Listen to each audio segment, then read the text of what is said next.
L'école de guerre du Mali, lieu stratégique d'apprentissage et de formation, s'apprête à démarrer sa rentrée académique 2024-2025.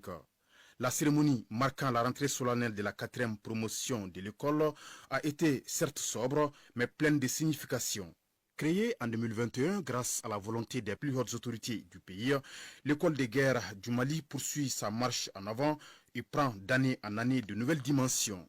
Compte tenu des enjeux sécuritaires du moment et surtout avec la création de la Confédération des États du Sahel, l'école de guerre du Mali change ainsi de paradigme pour cette rentrée académique en intégrant les stagiaires des autres pays membres de l'AES.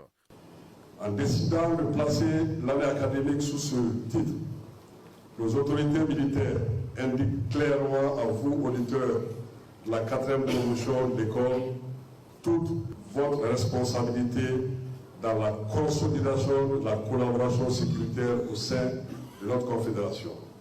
Défense collective au sein de l'AES, enjeux, exigences et approches stratégiques a été le thème retenu pour cette rentrée solennelle.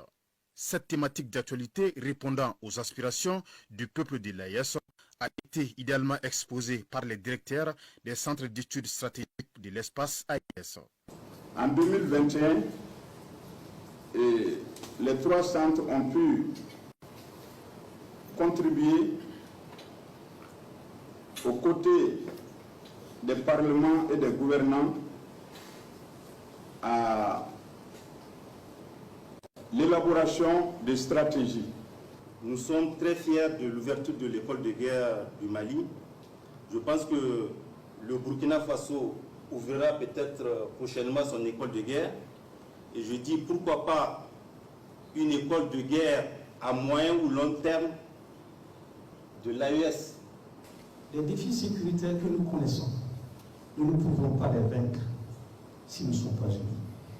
Donc repositionner les forces de défense au cœur de la stabilité de cette région pour permettre d'avoir un espace apaisé, sécurisé pour le développement.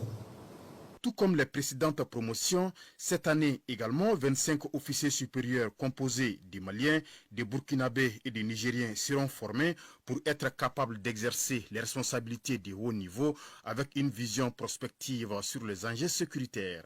Cette école marque l'engagement, l'attachement et le suivi personnel et constant du président de la transition, son Excellence, le colonel Assimi Goïta, dont le soutien et d'en faire un des pôles d'enseignement supérieur d'excellence de l'AES. Ainsi, durant 11 mois, ils vont parfaire leurs connaissances dans les modules comme la mise en place pour la construction d'une autonomie stratégique, les réflexions doctrinales au service de nos armées, puis la conception et la conduite des opérations.